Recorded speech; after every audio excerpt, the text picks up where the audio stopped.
There's a paradox I've observed throughout my career that most people miss until it's staring them in the face. Retirement success has less to do with what you've accumulated and more to do with what you're willing to release at the right time. I've seen two couples retire in the same year with nearly identical portfolios, $1 million each. 5 years later, one couple is traveling confidently, supporting their grandchildren's education, and sleeping soundly at night. The other is cutting back on medications, second-guessing every purchase, and wondering where the freedom went. The difference? It wasn't investment returns, it wasn't luck. It was the strategic decisions about what to let go of before retirement began. Today I want to share 5 critical things you should seriously consider releasing before you retire, not out of desperation, but out of wisdom. The foundation: why timing matters more than you think. Before we dive into specifics, understand this fundamental truth. Retirement doesn't forgive poor timing the way your working years did. When you're earning a paycheck, mistakes get absorbed by ongoing income. Time heals most financial wounds when you're 40, but at 65, with withdrawals happening and income fixed, the margin for error shrinks dramatically. This isn't about creating fear, it's about creating intentionality. The retirees who thrive are the ones who made conscious choices about what to keep and what to release, while they still had leverage. Let's explore what those choices look like. 1. The property that became a prison. Americans have a unique relationship with home ownership.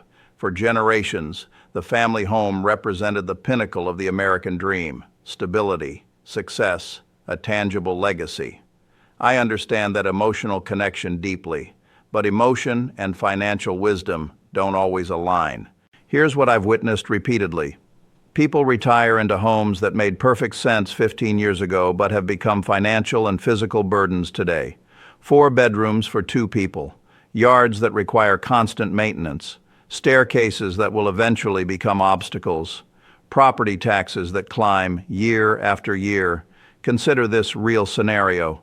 I worked with a couple in New Jersey who owned a beautiful colonial home, 4 bedrooms, 2,800 square feet on half an acre. Their kids had been gone for nearly a decade. Property taxes alone consumed $1,600 annually. When you added insurance, utilities, maintenance, landscaping, and the inevitable repairs that come with an aging home, they were spending $35,000 per year just to maintain a house where 2 of them rattled around in mostly empty rooms. They told themselves they needed the space for when family visited, but family visited maybe 3 times a year, totaling about 10 days annually. They were spending nearly $100 per day for every single day of the year to accommodate 10 days of guests. Meanwhile, they had $520,000 in equity sitting dormant. They were stressed about health care costs. They postponed a trip to visit their daughter in Seattle because they worried about the expense. When they finally sold and moved to a modern 2-bedroom townhome closer to amenities, everything changed. Their housing costs dropped to $20,000 annually. They invested $450,000 of the freed-up equity, which generated additional monthly income. But the real transformation was psychological. They stopped worrying about gutters, HVAC systems, and lawn care. They started living. The key insight: your home should serve your current life, not memorialize your past life. Downsizing or right-sizing before health issues or market conditions force your hand puts you in control. You choose the timing, the location, and the terms. This doesn't necessarily mean moving to a smaller space. It means moving to the right space. Fewer maintenance headaches, better access to health care, closer to family or activities you value, in a location with lower costs or better weather. Action step: create an honest assessment. List the top 5 features you genuinely need in a home for the next 15-20 years. Then compare that list to what you currently have. If there's a significant mismatch, start planning your transition now while you have options. 2. The financial complexity. you don't actually understand. Early in your career, complexity might feel sophisticated. You diversify into various investment vehicles, chase opportunities, take calculated risks. Time is your ally. If something doesn't work out, you have years to recover. Retirement changes that equation entirely. Warren Buffett said risk comes from not knowing what you're doing. In retirement, the cost of not knowing becomes exponentially higher. I've seen too many retirees holding investments they can't clearly explain. Speculative stocks they bought because a friend recommended them. Complex structured products their broker sold them. Private deals that sounded promising. Cryptocurrency positions they're holding for the long term. Let me share a cautionary tale. I met a retired engineer who had invested $60,000 in a biotech stock in 2018. By 2021, it had grown to $280,000. He felt brilliant. He talked about this win at every gathering. When the stock started declining in 2022, he rationalized that all great companies go through cycles. He didn't understand the company's pipeline, its competitive position, or its balance sheet. He was holding based on past success and ego, not current analysis. By the time he needed to start taking withdrawals in 2024, that position had collapsed to $95,000. He was forced to sell at a massive loss just to generate the cash flow his retirement plan required. The painful irony? If he had sold half the position when it peaked and moved that $140,000 into dividend-paying blue chips and bonds, he would have locked in gains, generated reliable income, and still maintained some growth exposure. Here's the truth many people resist. Retirement isn't the time to prove your investing genius. It's the time to protect what you've built. That doesn't mean abandoning growth or being overly conservative. It means favoring investments that produce steady income, preserve capital, and pass what I call the dinner table test. Can you explain why you own it without using financial jargon? I've watched successful retirees shift toward portfolios built around dividend aristocrats, investment-grade bonds, diversified index funds, and real estate investment trusts that generate monthly distributions. One couple I advised restructured their portfolio so that 50% was in income-generating assets covering most of their basic expenses, 30% in broad market index funds for growth, and 20% in bonds and cash for stability and opportunity. Action step: review every investment you currently hold. For each one, complete this sentence. I own this because it provides, if you can't confidently finish with steady income, inflation protection, diversification, or reliable growth, seriously question whether it belongs in a retirement portfolio. 3. The expensive illusion that status still matters. One of the most liberating aspects of retirement should be the freedom from needing to impress anyone. Yet I've seen countless retirees continue spending patterns designed for a different phase of life, keeping up appearances that no longer serve any meaningful purpose. Vehicles are the most obvious example.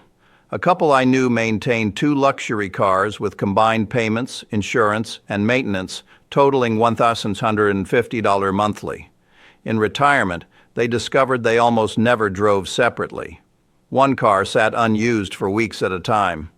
When they finally sold the second vehicle, they freed up nearly $20,000 annually, money that funded real experiences rather than depreciating metal sitting in a garage. But it goes beyond cars. Expensive club memberships they rarely use. Designer wardrobes for social events that happen twice a year. Dining out from habit rather than desire. Subscription services accumulated over years that auto-renew unnoticed. I worked with a retired executive who was spending $600 monthly on various subscriptions, streaming services, software licenses, gym memberships, wine clubs, and magazine subscriptions. When we actually audited his usage, he was actively using maybe $150 worth. That's $5,400 annually disappearing into services he'd forgotten existed. The happiest retirees I know have figured out a crucial distinction. They spend generously on what genuinely enhances their lives and ruthlessly eliminate what doesn't. They invest in health, relationships, experiences, and personal growth. They stop investing in status symbols and autopilot expenses. One couple reduced their overall spending by $18,000 annually by eliminating the second car, downsizing their cable package, and cooking more meals at home. They redirected that money toward taking their grandchildren on educational trips, creating memories instead of maintaining appearances. Action step. For the next 30 days, track every expense. Then apply one simple filter to each item. Did this genuinely improve my quality of life? Not, was it nice? Or, did I enjoy it at the moment? But, did it create lasting value? The answer will reveal where you're leaking money into things that don't actually matter. 4. The dangerous habit of financial procrastination. Procrastination feels harmless when paychecks keep arriving. It feels manageable. But as retirement approaches, delay becomes one of the most expensive habits you can maintain. I've watched highly intelligent people avoid retirement planning because it feels overwhelming. They don't want to confront healthcare costs, tax implications, or longevity assumptions, so they tell themselves, I'll figure it out next year. Then next year becomes the year after. Then suddenly they're 64, and reality arrives whether they're prepared or not. Let me tell you about a client who came to me 6 months after retiring. She'd been a successful sales manager with a good 401k, a pension, and Social Security eligibility. She assumed it would all work out naturally. She never ran the actual numbers. In retirement, she discovered her pension was fixed with no cost of living adjustments. She hadn't anticipated Medicare premiums, supplemental insurance costs, or the out-of-pocket healthcare expenses averaging $6,500 annually. She hadn't considered that withdrawing from her 401k while receiving pension income would push her into a higher tax bracket, costing her thousands in unnecessary taxes. Within a year, she was back working part-time, not by choice, but by necessity. If she had invested just 3 months before retiring to sit down with a qualified planner, she could have adjusted her timeline, restructured her withdrawals, or made simple changes that would have prevented this outcome. Retirement doesn't organize itself. It rewards people who engage proactively, ask uncomfortable questions early, and make adjustments while time is still on their side. Releasing this habit means replacing avoidance with structure. Schedule regular financial check-ins. Understand how Social Security claiming age affects your lifetime benefits. Model your healthcare costs realistically. Calculate your required minimum distributions before they're required.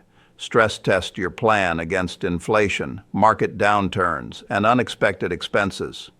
I've seen people transform their financial confidence by implementing quarterly review sessions, just 90 minutes every 3 months to assess progress, update assumptions, and identify potential issues before they become problems. Action step. Within the next 2 weeks, schedule one uninterrupted planning session. Write down your expected retirement income sources, fixed expenses, and discretionary spending goals. The numbers don't need to be perfect. The act of writing creates clarity, and clarity dissolves anxiety. 5. The identity crisis. No one warns you about this might be the most difficult transition of all. For many high achievers, work isn't just what they do, it's who they are, the title, the expertise, the sense of contribution and recognition. I've known individuals who were completely financially prepared for retirement, but emotionally devastated by it. They didn't miss the income. They missed the purpose, the structure, the feeling of being needed and valued. Consider the story of a senior vice president I met who retired after 32 years with the same Fortune 500 company. His finances were impeccable. His health was strong. 6 months into retirement, he was profoundly unhappy. He felt invisible. He missed the problems to solve, the decisions that mattered, the meetings where his opinion carried weight. His spouse noticed he was sleeping excessively, spending hours in front of the television, becoming withdrawn and irritable. Without the external structure and validation work provided, he didn't know how to define his value. The breakthrough came when he began volunteering with a nonprofit that provides business consulting to underprivileged entrepreneurs. Suddenly, his decades of expertise had a new outlet. He had contribution without the corporate politics. He had purpose without the pressure. His skills mattered, just in a completely different context. Releasing the belief that your worth is tied to your job title means proactively redefining contribution. Value doesn't disappear when your career ends. It simply needs new channels. Purpose in retirement might come from mentoring the next generation, serving on nonprofit boards, teaching part-time at community colleges, coaching youth in areas you're passionate about, or starting a small venture that generates modest income but significant fulfillment. I've watched retirees find profound satisfaction by tutoring students, building furniture for family, leading hiking groups, writing about their professional experiences, or consulting on a limited basis in areas where they have specialized knowledge. Action step. Before retirement, identify 3 specific ways you want to contribute after your career ends. Not hobbies, contributions. What impact do you want to make? Who could benefit from your knowledge? Where can you add value without the constraints of full-time employment? Purpose thrives when it's intentionally cultivated, not when it's left to chance. The bigger picture, creating space for what actually matters. Let me bring this full circle. Retirement isn't a single event.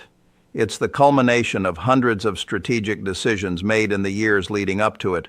Releasing the right things before retirement creates something precious. Space.